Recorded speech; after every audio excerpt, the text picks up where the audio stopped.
suite de ce Bienvenue chez vous, en deuxième partie, nous accueillons Isabelle Weber. Bonjour. Bonjour. Chargée de mission à Pôle emploi. Toujours. Toujours. Et depuis de nombreuses années, Isabelle vient nous donner des news, histoire que vous puissiez trouver un emploi. Est-ce que l'on a des solutions cette semaine? Alors cette semaine, on a des solutions. On a la manifestation annuelle qui s'appelle Une semaine un emploi, qui a commencé hier, donc du 8 au 12 octobre. Et 28 manifestations réparties sur le territoire de la Lorraine, 4 sur le territoire de la Moselle. Donc pour aujourd'hui, on a une rencontre pour l'emploi qui se situe au Récollet à Metz, où 40 entreprises seront présentes et pourront donc recevoir des demandeurs d'emploi en recherche d'emploi. On a le 10 octobre, donc demain mercredi, à Thionville, on a une information sur les métiers du nucléaire qui recrutent. Donc information avec des entreprises qui vont parler des différents métiers sur le territoire, des possibilités de formation et donc les demandeurs d'emploi qui souhaitent se reconvertir vers ces métiers-là, qui sont très porteurs, vont pouvoir se rendre à Hutte pour avoir ces informations-là. Et nous avons sur le territoire de Moselle-Est, donc à Forbach, le jeudi 11 octobre, un grand forum à Farrersberg-Villers, où là, 70 entreprises seront présentes et proposeront des emplois aux demandeurs qui voudront s'y présenter. Donc on retrouve ces manifestations sur notre site, Pôle emploi événements, où on repère cette semaine sous Une semaine un emploi. On peut s'y rendre. Je cherche un emploi, j'habite en Moselle, je me rends sur place éventuellement. Voilà, vous vous rendez sur place. Si vous voulez avoir des informations un peu plus précises, vous allez sur le site de pôle emploi.fr région Lorraine et là vous aurez les lieux, les horaires de toutes les manifestations qui ont lieu en Lorraine. Merci beaucoup pour tous ces renseignements. Donc forcément, le site internet, c'est le meilleur réflexe qu'on puisse avoir. Pour avoir les bonnes informations. À propos d'emploi, je vais vous proposer maintenant avec nos amis de la Chambre de commerce et d'industrie de Meurthe-et-Moselle de découvrir Dub Performance. Alors c'est vrai qu'il était venu, Fred Dudan, dans cette émission nous expliquer ce qu'il faisait. Alors Fred Duban, c'est un fou furieux. Il a commencé par les Harley. Aujourd'hui, il costumise, mais il a les plus grands qui viennent chez lui lui commander des motos perso. Alors vous pouvez faire votre moto sur mesure. Je vous propose ce reportage, regardez. Look agressif, pneu arrière de 300 mm, moteur de 1130 cm3, puissance 100 chevaux, sur base Harley-Davidson. Ce monstre à deux roues appelé Outer Limit est une moto 100% lorraine, entièrement pensée et assemblée chez Dub Performance, une entreprise installée près de Nancy, à hauteur de Millery au bord de l'A31, une société fondée en 2003 par Fred Duban. C'est à l'âge de 6 ans que Fred s'est découvert une passion, la mécanique et les motos. Je préférais déjà rentrer avec les mains pleines de cambouis qu'avec les mains pleines d'encre. Les devoirs, c'était pas mon truc non plus. Donc c'est vrai que j'allais un peu chez mon voisin bricoler sur la moto de mon meilleur ami. Dès l'âge de 6 ans, j'étais déjà dans ce milieu-là, le motocross et autres. Et après, ça a évolué avec le temps, l'adolescence, les premières virées dans les bois avec les mobylettes, la modification de mobylettes d'amis, les motos. Enfin voilà, c'est... J'ai pas vraiment choisi, disons que pour moi c'est inné. J'ai voulu comprendre comment ça fonctionne. En étant adolescent, je démontais mes premiers moteurs de mobylettes pour savoir comment ça fonctionnait. J'essayais de les remonter pour que ça fonctionne encore mieux, les modifier et apporter une petite touche personnelle. Après avoir customisé ses motos et celles de ses amis, Fred décide de se lancer dans le business. Il devient préparateur Harley-Davidson et constructeur en développant sa propre marque, Dub Performance. C'est deux activités complémentaires. La première activité, c'est la préparation. On utilise une Harley d'origine, qui est déjà une très très belle moto. On lui apporte quelques modifications techniques et esthétiques pour faire en sorte d'arriver à ce type de produit. Changement de roue, carrosserie, position de conduite. En fait, voilà, là on est carrément sur la préparation. La deuxième activité, c'est la fabrication de motos de luxe. À ce moment-là, on utilise et on produit l'intégralité de pièces pour faire en sorte de créer un véhicule qui est complètement unique. On a un bureau d'études pour les châssis, on utilise des machines-outils pour les usinages, on sous-traite énormément avec les sociétés lorraines. Et cet ensemble-là, après homologation, devient un vrai véhicule homologué français. Pour préparer ces motos exclusives, 4 mécaniciens travaillent sur le design et la préparation des pièces mécaniques. Il faut en moyenne 3 mois de travail pour produire une machine Dub Performance. Chaque moto qui sort de cet atelier est unique, destinée à une clientèle de passionnés qui aiment rouler différemment. On a de plus en plus de demandes, c'est un peu comme comme le luxe dans le prêt-à-porter, les sacs à main, les montres se portent de mieux en mieux. Et même si c'est la crise, on a encore des gens qui veulent se faire plaisir et qui veulent se faire plaisir avec des véhicules uniques. On a eu dernièrement l'occasion de fabriquer une moto pour Sébastien Loeb qui voulait une machine qui lui corresponde. Voilà, on se met à l'écoute des clients. Les clients viennent avec des idées, avec des choix d'esthétique et de coloris et autres. Et on se met en osmose avec eux pour faire en sorte de leur fabriquer des motos uniques. C'est probablement pour la frime ou pour se faire plaisir, je ne sais pas, mais ce qui est sûr, c'est que oui, il y a une forte demande. Mais pour frimer sur une luxueuse Dub Performance, il faut casser sa tirelire. À partir de 15 000 € pour une machine stylée et performante et jusqu'à 300 000 € pour un prototype. Aujourd'hui, le rêve de ce passionné de 34 ans est d'être agrémenté constructeur européen pour pouvoir homologuer et exporter à l'international. Un projet sur lequel Fred a trouvé de l'aide auprès de la Chambre de commerce et d'industrie de Meurthe-et-Moselle. Ça fait maintenant 10 ans que je suis en place et que je développe le marché national. On a un petit peu fait le tour et le projet dans les années à venir, c'est l'international. Et par chance, la Chambre du commerce et de l'industrie a une personne en poste à Dubaï avec qui je travaille depuis quelques temps sur un projet de salon et sur un projet de point de vente et de développement dans les Émirats. Cette personne m'est de grande tête puisqu'elle me sert d'intermédiaire pour la prise de contact et de rendez-vous pour ces éventuels projets. Un nouveau marché qui pourrait être florissant. Les préparations et motos Dub Performance sont déjà connues et font référence dans le monde entier. La société produit une vingtaine de motos d'exception chaque année.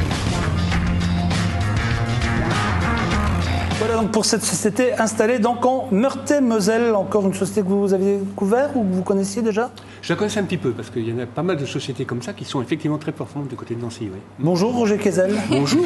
Le président du Conseil économique et social et environnemental de Lorraine est avec nous, tout comme monsieur Christopher Bayton. Bonjour. Bonjour. Ravi de vous rencontrer. Vous êtes le nouveau patron de... comment on peut le dire? Comment on pourrait dire ça? L'Orchestre national de Lorraine. Mais on dit patron, on pourrait dire... Non, je suis en train de chercher le terme exact. C'est l'Orchestre national de Lorraine. Non, d'accord, mais vous, votre poste. Ah, moi? Oui, Oui. d'accord. Oui, moi, je suis le directeur général. Directeur général. Dirlo, voilà. Le Dirlo. Voilà. Nous avons un Dirlo avec nous. On a un Dirlo, garde à vous. Et il a réussi quelque chose, Roger et Jean-Mi, qui vont pas vous étonner, mais que vous allez beaucoup apprécier, Virginie aussi. C'est que nous allons voir tout à l'heure des images où sont réunis les orchestres de Metz et de Nancy. Nous y étions. Vous y étiez? Moi, j'y étais. Oui. C'était beau? C'était très, très, très beau et très émouvant. Nous aussi, on y était parce qu'on a des images et on pourra les montrer à nos amis tout à l'heure. Vous êtes originaire d'où, monsieur? De Londres, de la banlieue de Londres, en fait, pour être précis, à Kingston-upon-Thames. Waouh! Voilà. Et ensuite, welcome. On aimerait bien parler l'anglais comme vous parlez le français. Ça fait 28 ans que je vis en France. ouais. Est-ce qu'on pourrait avoir un petit peu de votre parcours? Vous avez le temps? Alors, j'ai fait mes études à l'Université de Londres, donc en musicologie. Après, j'ai travaillé pour un festival à Londres et Greenwich, donc j'étais agent de presse et marketing et publicité. Ensuite, au Barbican Center, donc un des plus grands centres culturels en Europe occidentale, avec une grande salle de concert, le théâtre, Royal Shakespeare Company, London Symphony Orchestra. Ensuite, j'ai décidé que je voulais, rencontrer une autre culture. Je suis tombé amoureux. Donc, je suis venu ici pour les raisons affectives, les seules raisons valables, selon moi. Et malgré tout, je suis resté. Quelques années plus tard, j'ai travaillé pour les Arts Florissants, William Christie. J'ai travaillé pour le Conservatoire de Paris pendant quelques années. J'étais aussi à l'Orchestre de Paris. Et puis, pendant 2 ans, j'ai fait de la radio. Donc, j'ai animé des émissions radio classique. Donc, j'étais le directeur des programmes musicaux de Radio Classique. Donc, j'ai fait beaucoup d'émissions avec des stars de la musique classique, et des jeunes artistes en devenir, etc. Donc, une période que j'ai beaucoup aimée. Ensuite, chef d'orchestre, Marc Minkowski m'a demandé de diriger son orchestre, les musiciens du Louvre. Ensuite, j'étais appelé par le ministère à diriger l'orchestre de Bretagne. Donc j'ai fait quand même un grand tour des régions. Donc je connais très bien la France. Comment je lui demandais qu'il nous dise un petit peu ce qu'il avait fait, qu'on allait avoir 4 dates. Rapide, mais il nous a prévenu. C'est un beau parcours. Jusqu'à présent, ça laisse rêveur. Nous sommes très honorés. Oui. Donc j'ai postulé pour le poste de Dirlo de l'ONL, comme on dit, et donc je l'ai eu. Le Dirlo de l'ONL. Avec nous, Virginie, comme depuis de nombreuses semaines, pour notre plus grand plaisir dans cette émission. Et aujourd'hui, c'est le jour du frisson. Alors avec Virginie, vous allez pouvoir frissonner. Et nous allons où frissonner? Eh bien, nous attention à partons, l'accent parce que... Ouais, du côté de l'Écosse. Moi, j'ai pris quelques cours avant quand même. Avec Danny MacAskill. Vous le connaissez? Non. D'accord, c'est un... Si vous deviez donner son nom, vous diriez comment, vous? Danny MacAskill. C'est pareil. C'est pareil. C'est pareil. C'est pareil. Oui. C'est pareil. C'est la même chose. C'est pareil, s'il vous plaît. Roger, dites c'est pareil. C'est pareil. Avec un accent écossais, c'est plutôt Danny MacAskill. Voilà. Oui, c'est vrai ça. Donc, ce Danny MacAskill qui nous fait une démonstration de trial. Donc, il fait le chemin qu'il fait habituellement pour rentrer chez lui, donc à vélo. Et il y a des magnifiques paysages d'Écosse.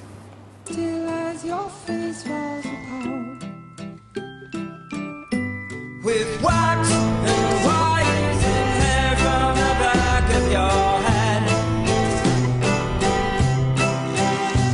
With wax and wires and hair from the back of your head. Well, I can make your face brand new. Well, I can.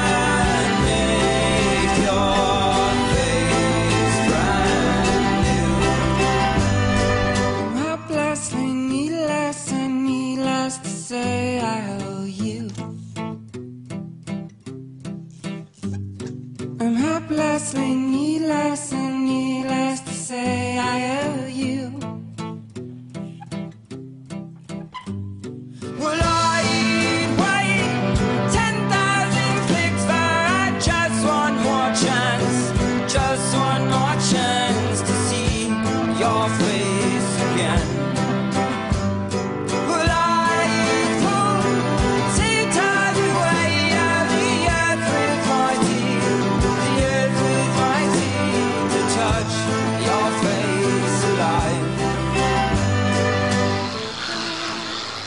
Est-ce que quelqu'un lui a dit qu'il n'était pas obligé de passer par toutes les bottes? Il aime faire comme ça. Très belle Il fait image, comme en il attendant. veut. C'est très beau. C'est son île natale, l'île de Skye.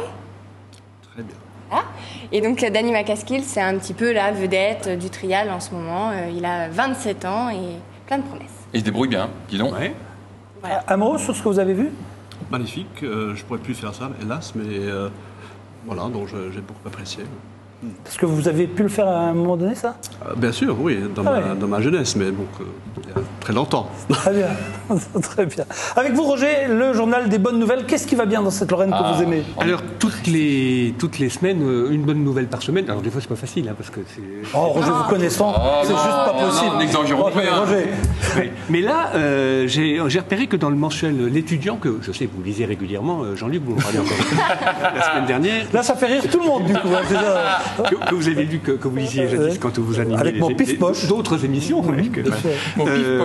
On est très bien placé et on gagne des places. C'est-à-dire que là, comment les étudiants perçoivent nos villes du point de vue entre guillemets du confort, c'est-à-dire du point de vue du logement, du point de vue du point de vue des déplacements, du point de vue de la culture, qui est très importante. Et donc Metz, Nancy et troisième. Qui nous juge là? C'est de ce mensuel qui fait donc un classement avec un certain nombre de critères. Alors il y en a un qui pour nous est très ennuyeux, c'est qu'il regarde l'ensoleillement. Ah oui. Et donc évidemment s'il l'en fait au mois de juillet, on est mort. C'est sûr que c'est un peu plus compliqué, mais malgré ça, dans les villes les grandes villes, donc les agglomérations de plus de 200 000 habitants, Nancy est troisième et gagne 6 places. Donc c'est quand même intéressant. Metz est 9e et gagne 3 places. Et Metz a même la 5e place pour le logement. C'est-à-dire que sur le logement, sur le transport, sur la culture, les sorties en particulier, les étudiants considèrent qu'il fait bon vivre en Lorraine quand on est à l'université. Alors pour nous, c'est très important parce que plus on aura évidemment d'étudiants qui viennent en Lorraine et qui s'y sentiront bien, qui auront aussi envie d'y rester, comme notre ami. Si je peux me permettre, donc c'est une bonne raison pour maintenir l'offre culturelle dans les deux villes aujourd'hui. Ça, c'est un sujet très important. Hein. L'offre culturelle est très importante. Absolument. Donc, on va peut-être parler tout à l'heure du pôle lyrique, symphonique et chorégraphique lorrain, donc où on parle beaucoup de rapprochement entre les deux opéras, de rapprochement entre les deux orchestres. Il est très important pour moi, en tant que quelqu'un qui a travaillé dans le secteur culturel depuis 30 ans, que nos amis politiques prennent conscience de l'importance de l'offre culturelle et il faut qu'elle soit maintenue dans les deux villes. Oui, comment vous faites-vous pour faire venir des jeunes de 18, 19, 20 ans au classique? Parce que c'est pas évident. C'est pas évident, non. Donc, la question, c'est comment on attire les jeunes de 20 ans, c'est ça? Ouais. Oui. C'est une population qui nous intéresse beaucoup. Donc, nous avons un projet d'action culturelle donc, où on essaie d'aller vers cette population. Mais c'est aussi à nous à ouvrir un peu le répertoire de l'orchestre. Il y a une citation de Pierre Boulez, le célèbre compositeur et chef d'orchestre que j'adore. Un journaliste lui a demandé un jour « Qu'est-ce que c'est l'orchestre, maître ?» Et il a répondu « Un orchestre, c'est un ensemble de possibilités. » J'aime beaucoup cette citation parce qu'en effet, quand on a un orchestre avec 70 musiciens ou plus, on peut imaginer toutes sortes de combinaisons de sons et toutes sortes de musique. Donc, je suis nommé sur un projet, donc j'ai créé un projet et donc je prône l'ouverture du répertoire, donc toutes ces possibilités. Un orchestre est capable de jouer du jazz, il est capable de jouer aussi des musiques actuelles. Il se trouve que nous sommes très liés à l'Arsenal, donc la plus belle salle de concert en France. Donc on a beaucoup de chance de pouvoir se produire dans cette salle. Pour vous, c'est la plus belle salle de concert en France? C'est pas pour moi, c'est pour la critique musicale française. La salle de l'Arsenal est reconnue comme la meilleure salle de concert en France, et donc sa réputation va au-delà de la frontière française. Une bonne nouvelle de plus pour Roger. Non, oui, mais la prochaine fois, vous m'avez mangé une bonne nouvelle, mais ça fait... Voilà. Si vous piquez les rubriques de Roger, ça va pas non plus. Aller encore plus loin, parce que il se trouve aussi donc que nous avons à l'Orchestre national de Lorraine une salle à nous qui s'appelle pour l'instant la Maison de l'Orchestre, rue Beltange. Donc c'est un bâtiment qui existe seulement depuis 3 ans, qui n'a jamais été inauguré curieusement, où nous avons donc une très grande salle de répétition que je compte développée comme salle de spectacle. Nous avons des studios, nous avons de très beaux bureaux.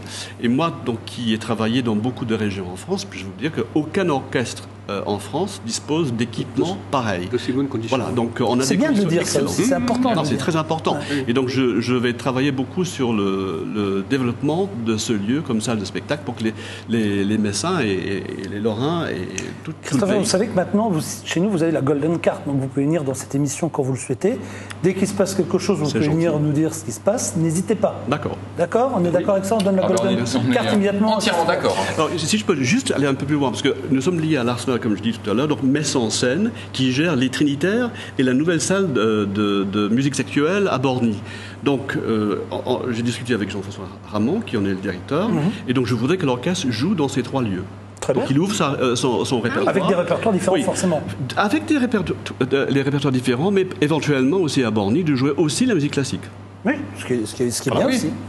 Parfait, moi je trouve ça plutôt pas mal. Roger? D'autres bonnes nouvelles, Roger?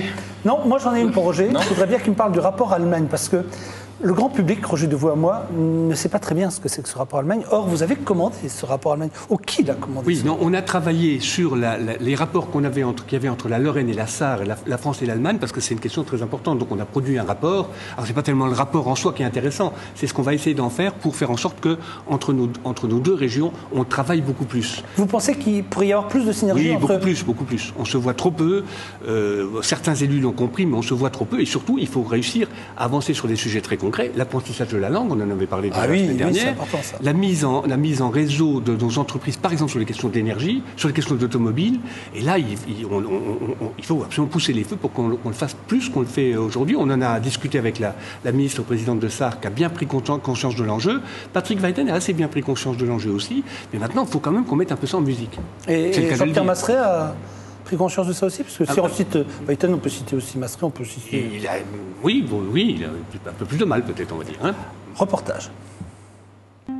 L'Allemagne, un partenaire incontournable de la Lorraine, sa proximité frontalière, ses liens économiques et commerciaux font de l'Allemagne le partenaire idéal pour le développement de la région. Bilan d'un rapport établi par le Conseil économique, social et environnemental de Lorraine. Un rapport qui préconise un rapprochement entre les 2 régions voisines dans différents secteurs. Un enjeu économique fort pour le devenir de la Lorraine. Plus de 60 000 emplois directs seraient impactés du fait des relations avec l'Allemagne.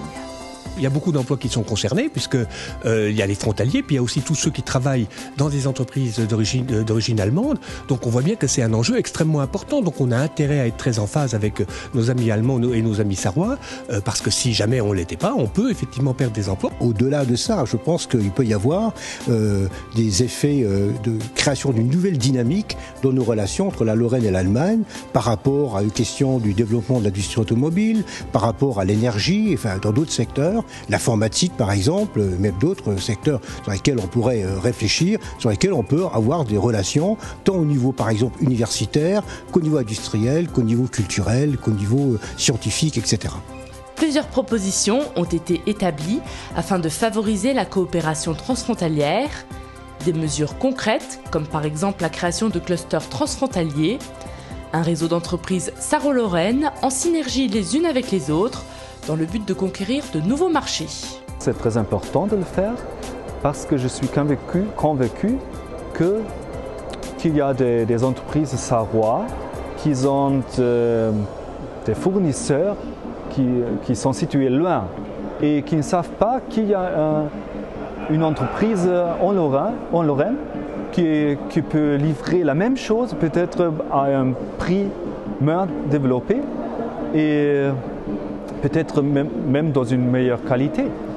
Autre exemple de mesure rapportée par le CESEL, la contribution de la région à l'agenda franco-allemand 2020, un programme de coopération franco-allemande fait de 80 propositions. Une dizaine d'entre elles a été retenue par le département pour que la Lorraine puisse gagner en visibilité à l'horizon 2020. Par exemple, dans le domaine des transports, c'est la poursuite de l'amélioration de la relation ferroviaire, notamment TGV, entre Paris et Mannheim, et donc par la Moselle, le bassin houiller, la Sarre, etc. Dans le domaine de l'apprentissage de la langue du voisin, donc le français en Allemagne et l'allemand en France, nous avons un programme de travail avec 200 classes, 50 assistants éducatifs de langue, qui concerne 4200 enfants dès le plus jeune âge, dès la maternelle. Une série d'autres préconisations apparaissent dans le rapport Allemagne pour relancer le dynamisme du territoire. Au mois de septembre, c'est devant le Landtag de Sarre, le Parlement sarrois, qu'une délégation du CESEL a pu présenter les principales lignes de son rapport. Il nous fallait bien évidemment faire partager nos opinions, et si on veut aboutir dans le développement des relations franco-allemandes, qui était en fait le but de notre réunion, il fallait faire passer notre message. Ce message est le même, renforcer les relations avec l'Allemagne à travers différents points clés, notamment le développement de la langue du voisin et la mise en place de l'agenda sarro-lorrain. Une stratégie d'autant plus importante pour le développement de la région que pour celui de son voisin d'outre-Rhin. Il y a des pas très concrets pour améliorer notre coopération. Il ne faut pas penser seulement sur Paris et Berlin. Il y a notre région entre les deux centres. Et ça, c'est le pont entre l'Allemagne et la France. Et il faut renforcer toujours cette pont parce que c'est pour l'avantage pour tous les deux côtés. Rédigé en octobre 2011, le rapport sur l'Allemagne a déjà été présenté au Conseil général de Moselle ainsi qu'aux députés sarrois. Restent maintenant les membres du Conseil régional de Lorraine. Vous vouliez réagir ?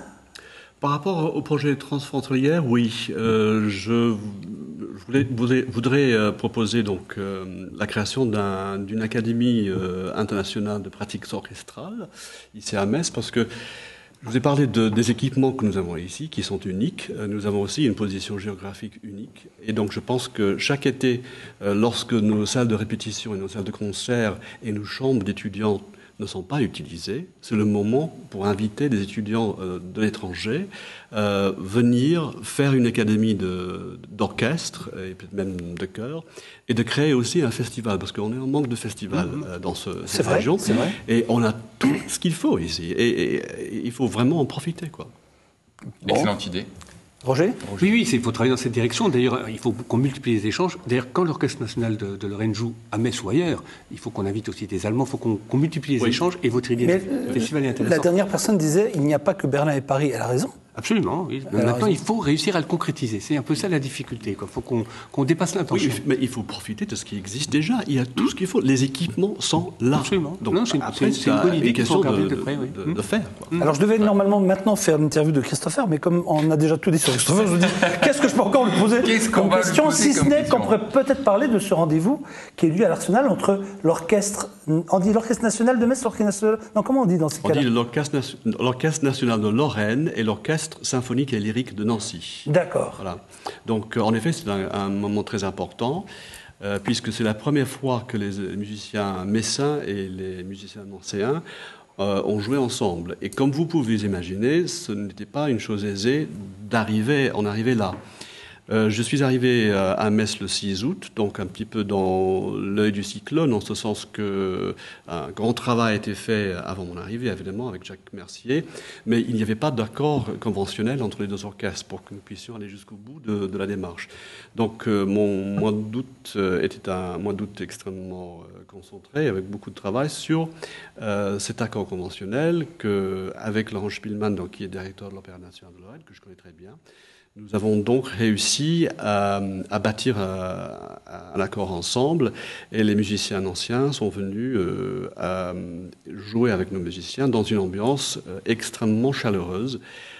Tout le monde était frappé, d'ailleurs le maire de Metz en premier, par cette scène à la fin du concert, lorsque les musiciens messins et nancéens sont embrassés. Donc pour vous montrer l'ambiance vraiment très très positive dans laquelle ce concert a eu lieu. Donc j'ai vu Jacques Mercier hier soir, nous avons parlé de ce succès, et nous avons l'intention donc d'essayer dès la saison prochaine faire 2 concerts de cette nature, peut-être au début et à la fin de la saison, mais nous voudrions donc continuer ce rapprochement entre nos 2 phalanges. On écoute. Il y a du travail, parce qu'il faut quand même rappeler que l'Orchestre national de Lorraine a très peu joué à Nancy avant que vous arriviez, et vice-versa. Je crois que ça doit être une des premières fois que l'Orchestre national... Donc ce premier pas est un pas très important, et en effet, il faut que l'ONL joue plus à Nancy et que nos amis nancéens viennent plus souvent à l'Arsenal. Il faut aussi dire que je pense que nos amis nancéens étaient très impressionnés par les conditions de travail, donc la salle de répétition dont je vous ai parlé, et puis ils avaient la chance de jouer dans cette salle qui est presque mythique aujourd'hui. Absolument. On écoute.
Vous avez eu la gentillesse de nous accepter à la répétition.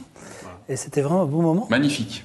Magnifique. Oui, il faut d'ailleurs dire à nos téléspectateurs que ce type de musique, c'est beaucoup plus abordable qu'on le croit. C'est pas réservé à des élites. C'est pas difficile à écouter, ça. On est ému quand on et donc, d'ailleurs, il y avait beaucoup de monde au concert. Oui, mais la difficulté, souvent, c'est pas la musique elle-même. C'est un peu l'idée d'aller au concert, d'aller dans ce temple. Donc, il faut qu'on arrive à aller, en fait, plus vers le public pour les amener dans la salle. Mais vous jouez combien de fois par mois, par exemple? À quel moment on peut venir entendre un concert Il y a un grand concert à l'Arsenal tous les mois, donc, mais dans l'année, l'orchestre donne à peu près 65 concerts. Ah oui, quand même. Oui, ils sont beaucoup ailleurs. Oui, donc dans la région, donc, nous avons un cahier des charges qui nécessite donc une couverture de la région Lorraine. Et j'ai été nommé aussi parce que j'ai beaucoup d'expérience de la diffusion à l'international. Donc il faut que l'orchestre sorte plus de la région pour être l'ambassadeur de la région de la ville de Metz et aller donc dans les grands festivals en France, mais aussi à l'étranger. Donc profiter encore une fois de notre position géographique pour rendre plus souvent visite à nos voisins allemands, belges et le grand bourgeois. Merci beaucoup pour tout cela. Christopher Byton, je rappelle que c'est le nouveau Dirlo de l'Orchestre National de Lorraine. Vous n'osez pas dire patron, quoi. Non, je ne sais votre pas si je devais dire directeur. Gauche prolétarienne, quoi. C'est le syndicaliste qui parle? Je ne veux pas dire patron. Moi, juste, si vous permettez juste une question. Là, les téléspectateurs ont vu, certains ne savent pas comment faire pour venir. Il y a un numéro, un email, un site, quelque chose. Nous avons un site web, nous-mêmes, donc orchestredelorraine.com. Sinon, pour réserver des places, il faut aller sur le site web de l'Arsenal. D'accord. On peut réserver par internet ou téléphoner. J'ai pas le numéro. Oui, non, mais c'est très important de savoir parce que bon, il y a des gens. Prochain concert d'ailleurs dans quelques jours, le 12 octobre. Donc, voilà, on a une date déjà. Et il faut dire que c'est souvent intéressant dans les concerts décentralisés, puisqu'effectivement, il n'y a pas qu'à Metz, quoi. Absolument. Il y a à Nancy aussi. Nous allons nous quitter avec Virginie et son dernier frisson pour la journée. Alors l'autre frisson que nous avions vu tout à l'heure, c'était la façon de rentrer d'une certaine manière chez soi après peut-être une longue journée de travail. Ce que je fais régulièrement. Elle a son VTT devant. Et maintenant, est-ce que vous allez nous parler anglais ou américain? C'est ce que... On parle musique. Et la danse va souvent avec la musique. Est-ce que vous aimez danser peut-être un peu plus sportif? Oh là là, le chorégraphie qu'on a fait, Roger. C'est vrai. On a fait le tango. On nous appelait les Bee Gees à l'époque. Oui, à l'époque, on nous appelait les Bee Gees. C'est quand Roger chantait encore un peu. On a des vidéos Ah oui, bien sûr. Mais ça, pour l'instant... On vous le refera un jour. On va demander d'ailleurs que le Grand Orchestre nous accompagne. Comme ça, au moins, on aura fait la totale aujourd'hui. Ce sera pour moi un numéro unique. Oui, on fera qu'une seule fois, bien sûr. Moi aussi, je pense, Roger. Ce sera unique aussi. Là, c'est une démonstration de breakdance ou breakdance à l'anglaise, voilà, quand même, pour faire plaisir. L'anglais, c'est breakdance. Breakdance. Le un peu coincé. Un peu coincé. Voilà. My tailor is rich. Voilà. On peut y aller, oui? Allez, c'est parti.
Un mot là-dessus?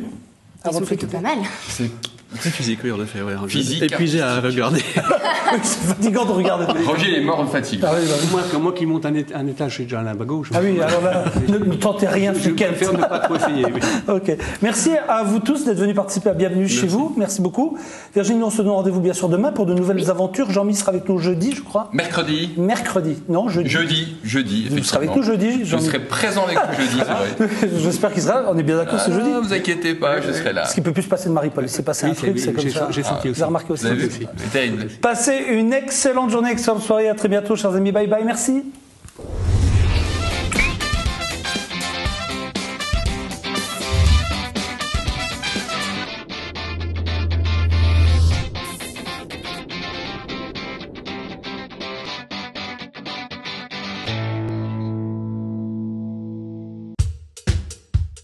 Être chef d'entreprise, c'est beaucoup de responsabilités. J'ai trouvé quelqu'un réactif et disponible, qui s'investit comme moi. Je suis Lorraine, j'ai trouvé ma banque.